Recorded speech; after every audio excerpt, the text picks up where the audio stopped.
ನಾನು ವಾಸುದೇವ ಭಟ್. ಇದು ನಾನು ಮೇಯ್ನ್ ಆಗಿ ಇಲ್ಲಿ ಬಂದದಕ್ಕೆ ರೀಸನ್ ಏನಂದರೆ, ನಂದು ತಲೆಯಲ್ಲಿ ಒಂಥರ ನೋವು ಬರೋದು, ಒಂಥರ ಏನೋ ಹಳೇದು ನೆನ್ಪು ಬಂದಾಗೆ ಹಾಗೆಲ್ಲ ಆಗೋದು.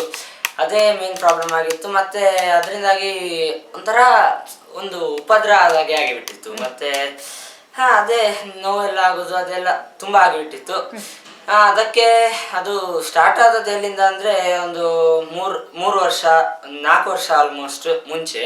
ಅವಾಗ ಒಂದ್ಸಲಿ ನನ್ನ ಬರ್ಡೇ ಇತ್ತು. ಬರ್ಡೇ ದಿನನೇ ನಂಗೆ ಏನೋ ಆಯ್ತು. ಅದರಿಂದಾಗಿ ಆಸ್ಪತ್ರೆಗೆ ಅಡ್ಮಿಟ್ ಆಯ್ತು. ಆದ್ರೆ ಅವಾಗ ಏನು ಅಂತ ಗೊತ್ತಾಗ್ಲಿಲ್ಲ, ರೀಸನ್ನೇ ಗೊತ್ತಾಗಿಲ್ಲ. ಅದಾದ್ಮೇಲೆ ಮತ್ತೆ ಮೆಲ್ಲ ಸ್ಟಾರ್ಟ್ ಆಯ್ತು. ಇದು ನಂಗೆ ಗೇಮ್ಸ್ ಪೀರಿಯಡ್ ಅಲ್ಲಿ ಮೇಯ್ನ್ ಆಗಿ ಆಡ್ತಾ ಇರುವಾಗ ಎಲ್ಲ ಹಾಗಿರುವಾಗ ಸ್ಟಾರ್ಟ್ ಆಗ್ತದೆ. ಸ್ಟಾರ್ಟ್ ಆಗಿ ಗೇಮ್ಸ್ ಪೀರಿಯಡ್ ಮುಗಿಯುವಾಗ ಮೇಯ್ನ್ ಆಗಿ ಸ್ಟಾರ್ಟ್ ಆಗೋದು, ಇಲ್ಲ ಮಧ್ಯದಲ್ಲಿ ಆಗ್ತಾ ಇತ್ತು. ನಾನು ವಾಪಸ್ ಬಂದು ಸ್ಕೂಲ್ ಒಳಗೆ ಬಂದು ಮೆಟ್ಲು ಹತ್ತಿ ಕ್ಲಾಸ್ ಒಳಗೆ ಹೋಗುವಷ್ಟರಲ್ಲಿ ನಿಲ್ತಾ ಇತ್ತು. ಅದಾದ್ಮೇಲೆ ತಲೆನೋವು ಆದ್ರೆ ಕಂಟಿನ್ಯೂ ಆಗ್ತಾ ಇತ್ತು. ಫುಲ್ ದಿನ ಒಂಥರ ಹಾಳಾದಾಗೆ ಅನ್ಸ್ತಾ ಇತ್ತು. ಎಲ್ಲೂ ಕಾನ್ಸಂಟ್ರೇಟ್ ಮಾಡ್ಲಿಕ್ಕೆ ಆಗ್ತಾ ಇರ್ಲಿಲ್ಲ. ಅದಾದ್ಮೇಲೆ ಏನ್ ಮಾಡುದು ಅಂತ ಅರ್ಥ ಆಗ್ತಾ ಇರ್ಲಿಲ್ಲ. ಒಂಥರ ತಲೆನೋವು, ಮಲಗ್ಬೇಕು, ನಿದ್ರೆ ಬಂದಾಗೆ ಎಲ್ಲ, ಕಣ್ಣು ನೋವು ಹಾಗೆ ಎಲ್ಲ ಆಗ್ತಾ ಇತ್ತು. ಇವಾಗ ಅಂದ್ರೆ ಅದಾದ್ಮೇಲೆ ಏನ್ ಮಾಡಿದ್ದು ಅಂದ್ರೆ, ಇದು ನ್ಯೂರೋಲಾಜಿಸ್ಟ್ರಿಗೆ ಎಲ್ಲ ತೋರಿಸಿದ್ದು. ಆವಾಗ ಅವರು ಅದು ಎಪಿಲೆಪ್ಸಿ ಇರ್ಬೇಕು ಅಂತ ಹೇಳಿದ್ರು. ಅದಕ್ಕೆ ಮಾತ್ರೆ ಕೊಡ್ತಾ ಇದ್ರು.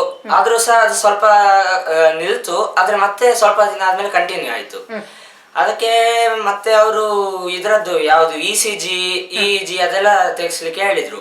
ಅದಕ್ಕೆ ಒಂದಿನ ರಜೆ ಆಗಿ ಹೋಗಿ ತೆಗ್ಸಿದಾಗ ಡಾಕ್ಟರ್ ಹೇಳಿದ್ರು ಎಲ್ಲ ಸರಿ ಇದೆ, ಬರ್ಲಿಕ್ಕೆ ಚಾನ್ಸ್ ಇಲ್ಲ, ಇದು ಏನೋ ಬೇರೆ ಇರ್ಬೇಕು ಅಂತ ಹೇಳಿದ್ರು. ಅವಾಗ ಏನ್ ಮಾಡುದು ಗೊತ್ತಾಗ್ಲಿಲ್ಲ. ಮತ್ತೆ ಹೇಗೂ ಟಿವಿಯಲ್ಲಿ ನೋಡಿದ್ದು, ಅದರಿಂದ ಒಂದು ಬಂದದ್ದು. ಹಾಗೆ ಒಂದು ನೋಡುವ, ಒಂದು ಯಾವ್ದೋ ಹೊಸದಿರುವಾಗ ಡ್ರಗ್ಲೆಸ್ ಆದ್ರಿಂದ ಒಂದು ಟ್ರೈ ಮಾಡುವ ಹೇಳಿ ಹಾಗೆ ಬಂದದ್ದು. ಅದೇ ಒಂದು ಟ್ರೈ ಮಾಡಿದಾಗ ಆಯ್ತು. ಮತ್ತೆ ಒಂದು ಎಕ್ಸ್ಪೀರಿಯನ್ಸ್ ಯಾವತ್ತು ಒಂದಾದ್ರೆ ಒಳ್ಳೇದು. ಹಾಗೆ ಬಂದದ್ದು. ಅದೇ ಇಲ್ಲಿ ಮತ್ತೆ ಒಂದೊಂದೇ ಸ್ಟಾರ್ಟ್ ಮಾಡಿದ್ದು. ಅದು ಕಲ್ತಾದ್ಮೇಲೆ ಇವಾಗ ನನ್ನ ಪ್ರಕಾರ ಬರ್ಲಿಲ್ಲ ಇಷ್ಟ ತನಕ. ಬರ್ಲಿಕ್ಕೆ ಆ ಸ್ಥಿತಿಗೆ ಹೋದ್ರು ನಾನು ಬರ್ಲಿಕ್ಕಿಲ್ಲ ಅಂತ ಪಾಸಿಟಿವ್ ಆಗಿ ಮೈಂಡ್ ಇಟ್ಕೊಂಡಿದ್ರಿಂದ ನಂಗೆ ಬರುದಿಲ್ಲ ಅಂತ ಗೊತ್ತಿದೆ, ಬರುದಿಲ್ಲ ಅಷ್ಟೇ. Very good.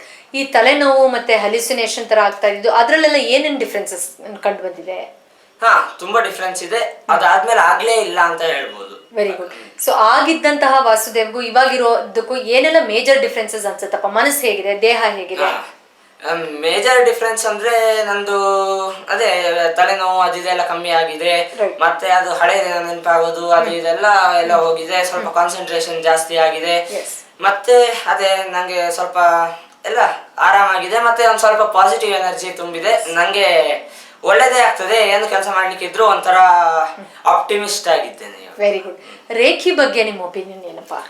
ರೇಖಿ ಅದೇ ನಾವು ನಮ್ಮ ಹತ್ರ ಇರುವಾಗ ನಮಗೆ ಗೊತ್ತಿರ್ಲಿಲ್ಲ. ಆಗಿನ ಕಾಲದಲ್ಲಿ ಅದು ನಮಗೆ ಗೊತ್ತಿರ್ಲಿಲ್ಲ. ನಮ್ಮ ಹತ್ರ ಇರುವಾಗ ನಾವು ಅದಕ್ಕೆ ವ್ಯಾಲ್ಯೂ ಕೊಡ್ಲಿಲ್ಲ. ಯಾಕಂದ್ರೆ we don't know what we have got until it's gone ಅಂತ ಹೇಳಿದ. ಅದಕ್ಕೆ ಅದು ಬೇರೆದಕ್ಕೆ ಹೋಯ್ತು. ಆದ್ರೂ ಸಹ ಇಲ್ಲಿಗೆ ವಾಪಸ್ ಬಂದದ್ದು ಒಳ್ಳೇದೇ ಆಯ್ತು, ನಂಗೆ ಒಳ್ಳೇದಾಯ್ತು. ಅದರಿಂದ ಅದು ತುಂಬಾ ಒಳ್ಳೇದು ಅಂತ ಹೇಳ್ಬೋದು. ಔಷಧ ರಹಿತ ಚಿಕಿತ್ಸೆಯ ಬಗ್ಗೆ ನಿನ್ನ ಒಪಿನಿಯನ್ ಏನು? ಇದು ಇನ್ನೂ ಪ್ರಚಲಿತ ಆಗ್ಬೇಕು ಅಂತ ನಿನ್ಗೆ ಅನ್ಸುತ್ತಾ? ನಿನ್ನ ಅಭಿಪ್ರಾಯ ಏನು? ನನ್ನ ಅಭಿಪ್ರಾಯ ಅದೇ, ಒಳ್ಳೇದಿದೆ, ಇದನ್ನೆಲ್ಲರೂ ಟ್ರೈ ಮಾಡ್ಬೇಕು. ಆದ್ರೆ ಕೇಳಿದವರು ನಂಬ್ಲಿಕ್ಕಿಲ್ಲ ಅಷ್ಟು ಈಸಿಯಾಗಿ. ಅದು ನಂಗೊಂದು ಆಗೋದಿಲ್ಲ. ಅಂದ್ರೆ ಅದು ಯಾರನ್ನು ಕ್ವಶನ್ ಮಾಡದೆ ಅದನ್ನ ಅಕ್ಸೆಪ್ಟ್ ಮಾಡ್ಲಿಕ್ಕೆ ರೆಡಿ ಇಲ್ಲ. ಅದು ನಾನ್ಸ ಒಂಥರ ಹಾಗೇನೆ. ಆದ್ರೆ ಇದೊಂದು ಬೇರೆ ಏನು ಇದಿಲ್ಲದಾಗ ನಾವು ಯಾವ್ದಾರ ಒಂದು ನಮಗೆ ದಾರಿ ಸಿಕ್ಕಿದಲ್ಲಿ ನಡಿಬೇಕಾಗ್ತದೆ ಅಲ್ಲ. ಆದ್ರೆ ನಾನೇನು ನಂಬದೇ ಬರ್ಲಿಲ್ಲ, ನಂಬಿಯೇ ಬಂದದ್ದು ಏನಾರ ಒಂದು ರಿಸಲ್ಟ್ ಸಿಗ್ತದೆ ಅಂತ ಹೇಳಿ. ನಾನ್ ನಂಬಿದಕ್ಕೆ ನಂಗೆ ಸಿಕ್ಕಿತು. ನಂಬಿದ್ರೆ ಮಾತ್ರ ಇದು ನಡೆಯುದು, ಇಲ್ಲಾಂದ್ರೆ ಇಲ್ಲ. ಇದಕ್ಕೆ ಇನ್ನೂ ಜಾಸ್ತಿ ಇದು ಇನ್ನೂ ಫೇಮಸ್ ಆಗ್ಬೇಕು, ಇನ್ನೂ ಒಳ್ಳೇದಾಗ್ಬೇಕು ಅಂತ ನಾನು ಬಯಸುದು. Good. Thank you so much ಅಪ್ಪ, ನಿಮ್ಮ ಒಪಿನಿಯನ್ ಶೇರ್ ಮಾಡ್ಕೊಂಡಿದ್ದಕ್ಕೆ. Thank you.